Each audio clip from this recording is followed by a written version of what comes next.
Bienvenue sur cette vidéo. Je vous invite à parler de quelque chose de concret.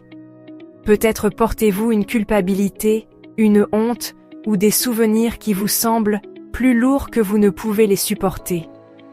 Peut-être que votre passé ne cesse de vous chuchoter que vous ne serez jamais assez bien ou que cela ne changera jamais dans votre vie. Mais j'ai besoin que vous entendiez ceci. Ce que vous avez fait, ou ce qui vous a été fait, ne vous définit pas. La parole de Dieu dit: il n'y a pas de condamnation pour ceux qui sont en Christ.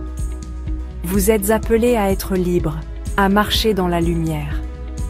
Il vous appelle même la lumière du monde. Mais le monde, soyons honnêtes, nous jette le contraire. La violence, la trahison, la douleur, le péché. Il essaie d'écrire notre histoire avec ces choses. Mais ce n'est pas la vérité. En Jésus, vous avez été créés pour la vie, pour la paix, pour la lumière. Jésus dit: il faut que vous naissiez de nouveau. Ce monde nous a façonnés par les blessures et la peur, mais Jésus nous invite à une nouvelle naissance, une nouvelle identité.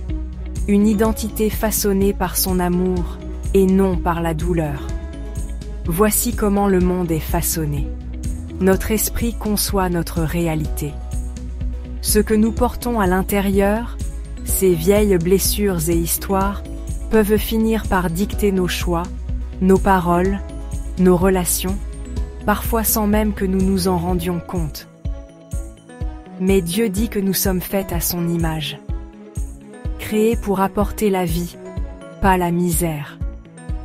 Il a des projets pour nous, des projets de paix et non de malheur. Alors, comment nous libérer de laisser toute douleur nous définir? Premièrement, n'ignorez pas vos émotions. Même Jésus, à Gethsémani, a ressenti la peur et la tristesse. Il n'a pas fait semblant, mais il l'a apporté à Dieu.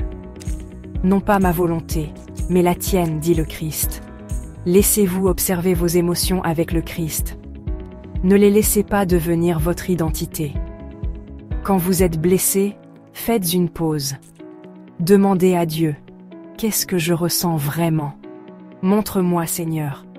Prenez de la hauteur. Priez. Laissez l'Esprit vous guider avant de réagir. Plongez-vous dans la parole. C'est un miroir qui vous aide à voir ce qui est vrai et ce qui n'est que de la douleur résiduelle. Donnez vos fardeaux à Dieu. Il promet une paix qui garde votre cœur.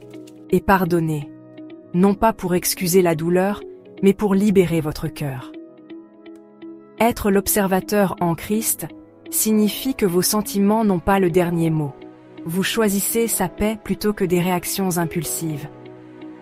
Parce que ce que vous ressentez est réel.